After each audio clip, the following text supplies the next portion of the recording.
وہ فلکیات کے علم میں ماہر ضرور تھے، وہ صرف علم نجوم سے واقف نہیں تھے، وہ ستاروں کی چالوں کو ویسے سمجھتے ضرور تھے اور پڑھتے تھے، کیونکہ اس وقت علم نجوم اور ماہر فلکیات جو ہوتے تھے وہ یہ سارے جو تھے یہ یکجا کر کے سیکھے جاتے تھے وہ علوم، اس لیے ان میں اس چیز کو جو ہے وہ بہت تیزی سے وہ باتوں کو سمجھتے تھے اور زیادہ ان کی جو ہے وہ انڈرسٹینڈنگ زیادہ تھی۔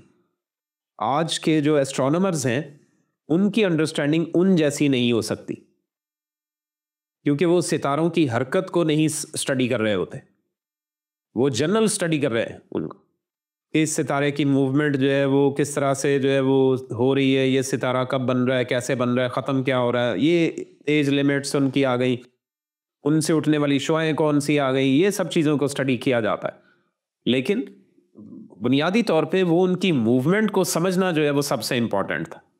وہ لوگ مجوسی سمجھتے تھے اور اس کی وجہ سے وہ دنیا پر پڑنے والے ان کے اثرات جو ہوتے تھے ان سے بھی واقف تھے۔ تو اپنے بادشاہوں کو جن کے ساتھ وہ ہوتے تھے ان کے خاص مشیر یہ ہوتے تھے، تو اپنے بادشاہوں کو بہت اچھی طرح سے یہ باتیں بیان کرتے تھے کہ آپ کس علاقے پر جا کر حملہ کر سکتے ہیں، کس علاقے کو کب فتح کرنا آسان ہے۔ تو اس وجہ سے وہ بہت ہی سمجھدار اور دانا اور جو ہے وہ پڑھے لکھے لوگ مانے جاتے تھے، بہترین ریاضی دان ہوتے تھے، نقشہ بندی ان کو بہت اچھی طرح سے آتی تھی، میپ ریڈنگ، میپ میکنگ بہترین تھی، کمال کی جو ہے وہ ان کی میپ میکنگ ہوتی تھی۔ اس وجہ سے وہ لوگ تو اس دور کے سائنسدان تھے۔ اب رہی بات کہ یہ بات پوری دنیا میں کیسے مشہور تھی کہ یہودیوں کا بادشاہ جو آئے گا وہ مسیح ہے۔ ایک تو بنی اسرائیل قوم جہاں جہاں بھی اسیری میں گئے تو وہیں پر انہوں نے جا کر کیا کیا کہ انہوں نے وہاں منادی کی، جا کر بتایا، شریعت اپنی پڑھی، اپنی توریت کو بیان کیا کہ دیکھیں ہمارا مسیح آئے گا، ہمارا شلو آئے گا جس کا سب کچھ ہے۔ شلو کا ایک یہ بھی معنی ہے کہ ہمارا شلو آئے گا، وہی ہمیں کیا ہے دنیا کی قوموں سے آزاد کروائے گا اور غلامی سے نکال کر ہمیں آزادی بخشے گا۔ تو اس چیز کے بارے میں ان کی جو ہے وہ وضاحتیں ہوتی رہتی تھیں۔ اور پھر دانیل کی کتاب کی نبوت جب انہیں مل گئی، وہ اسیری میں ہی تھے تو جب اس نے لکھ لی تھی بک، تو اس کے بعد جب انہیں وضاحت ہونا شروع ہو گئی تو پھر انہوں نے اس کے بارے میں کہ وہ ممسوح فرما روا ہے تو اسے مسیح کا لفظ انہوں نے دینا شروع کر دیا کہ وہ ممسوح ہے، وہ مسیح ہوگا۔ اس لیے ہیرودیس یہاں پر پوچھتا ہے کہ مسیح کی پیدائش کہاں ہونی چاہیے۔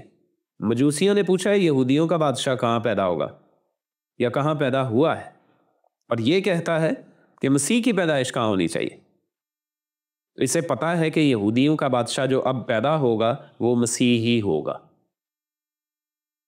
یعنی اب انہیں معلوم ہے کہ ہماری حکومت قائم نہیں ہے، یہودیوں کی حکومت نہیں ہے، کیونکہ یہودی اس وقت رومیوں کی غلامی میں، آج سے 2000 سال پہلے یہودی جو تھے وہ رومیوں کی غلامی میں، اس وقت کی سپر پاور رومی ہے اور آدھی سے زیادہ دنیا پر ان کی حکومت ہے۔ صحیح۔ تو یہودیوں کا بادشاہ جو پیدا ہو رہا ہے وہ اچھی طرح سے ان کو معلوم ہے کہ یہ کون ہے، یہ مسیح ہے۔ اچھا، اب اس سے پہلے یہ کب سے اسیری میں ہے، اس کے لیے میں نے بولا تھا کہ آئیے ہم جو ہے وہ یرمیہ کے زمانے میں چلتے ہیں، تو 587 قبل مسیح میں چلتے ہیں، 587 بی سی میں، بیفور کرائسٹ میں۔ تو یرمیہ کی کتاب جب ہم پڑھتے ہیں تو وہاں پر ہمیں پتہ چلتا ہے کہ وہاں پر جب بابل کا بادشاہ نبوکد نظر وہ حملہ آور ہوتا ہے تو اس کے 39 چیپٹر میں، یرمیہ کی کتاب اس کے 39 چیپٹر میں ہمیں کچھ خاص پڑھنے کو ملتا ہے۔ یرمیہ کی کتاب اس کا 39واں باب اس کی پہلی آیت سے، شاہ یہودا صدقیہ کے 9ویں برس کے 10ویں مہینے میں شاہ بابل نبوکد نظر اپنی تمام فوج لے کر یروشلم پر چڑھ آیا اور اس کا محاصرہ کیا۔ یہ 587 کی بات ہو رہی۔ صدقیہ کے 11ویں برس کے 4تھے مہینے کی 9ویں تاریخ کو شہر کی فصیل میں رکھنا ہو گیا۔ 9ویں برس کے 10ویں مہینے سے وہ آیا ہے۔ نبوکد رزر ہے جو نبوکد نظر کا باپ تھا، ٹھیک ہے، نبوکد رزر جو تھا وہ کنگ تھا بابل کا، اور نبوکد نظر اس کا سپہ سالار تھا، اس کا بیٹا شہزادہ بھی تھا، لیکن پہلے باپ آیا ہے اس وقت۔ اور پھر جو ہے وہ صدقیہ بادشاہ کا 9واں برس چل رہا ہے حکومت کا، اس کے 10ویں مہینے میں